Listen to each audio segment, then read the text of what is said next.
Hello, good evening mga kabagwis! Well, meron akong good news. Kasi remember, di ba? Tayo may bagong work na, so nagiging busy ako. Kaya napapansin niyo hindi ako gano'n nag-upload ng mga vlogs ko about sa ating mga kaibigang warrior ng mga kalapate. Well, kahapon, hindi ko na ikwento dahil nga busy ako, hindi nakapag-vlog. Kahapon, umuwi yung aking kumpare, kasama yung si Mari. Nakisuyo akong ihagis yung aking 5 kalapate. Alam niyo kung saan. Imposible to. Ang hagis nila more on Quezon City lang. Tapos dyan lang sa somewhere in Bulacan. Pero pinahagis ko sa Pangasinan dahil pupunta yung mag-asawa sa Pangasinan mismo.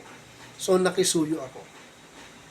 Well, honestly, sobrang nervyos dahil 5 yun.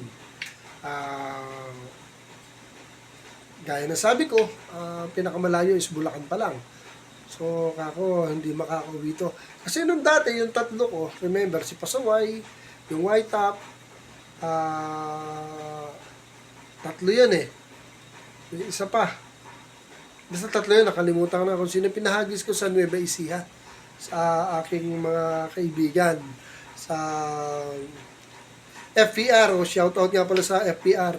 So, nung nagpahagis ako, nung wala yung 3, hindi nakakabalik until now. And wala na akong mga warrior, tapos nagkaroon na akong trabaho, wala na akong time mag-load sa truck. Well, gustong-gusto kong mag-load, kaya lang kako, sobrang layo. Hindi ko akala may maghahagis. Pwede kong pakiusapan yung aking mga kumpare na umuwi kahapon sa Pangasinan. Biglang Pangasinan. Kako, mawawala rin to. 5 yun. Alam niyo kung ano nangyari? Kasamahan niyo ako.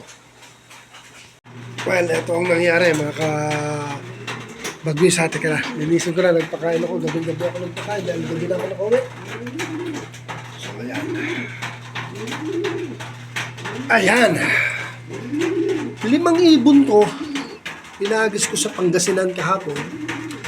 Hinitsa raw sila around magse-7 ng umaga. Lahi ni 11 feather. Lahi ni 11 feather. Asa pa isa ko? Lahi ni Black Ghost, lahi ni 11 Feather. 5 yan. Lahat sila nakauwi ng Pangasinan. Yehey! Kaya lang hindi na na-monitor ni Mrs. kung ano oras umuwi. Basta hinit before 7 a.m. kaninang umaga. Kaya ako po may pasok ng 7 a.m. hanggang 4 p.m. So hindi ko talaga na-monitor yan.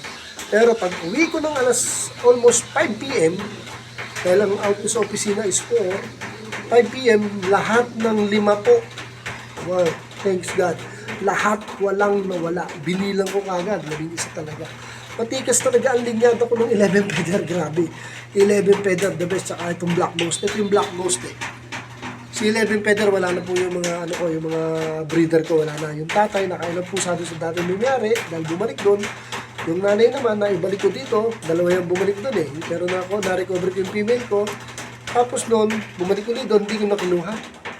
I don't know kung nasa na yun. Hindi ko na kinuha kasi hindi ko mga batcher. Gusto ko puro batcher.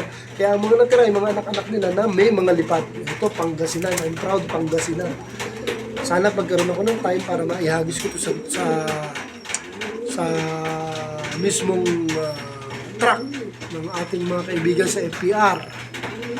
Yun. Well, thank you. Meron na akong Pangasinan Daybird. Yay! Walang hagis yan. Okay, next time ulit, magpapahagis ulit tayo. Thanks for watching, mga kabagwis. Thank you for watching.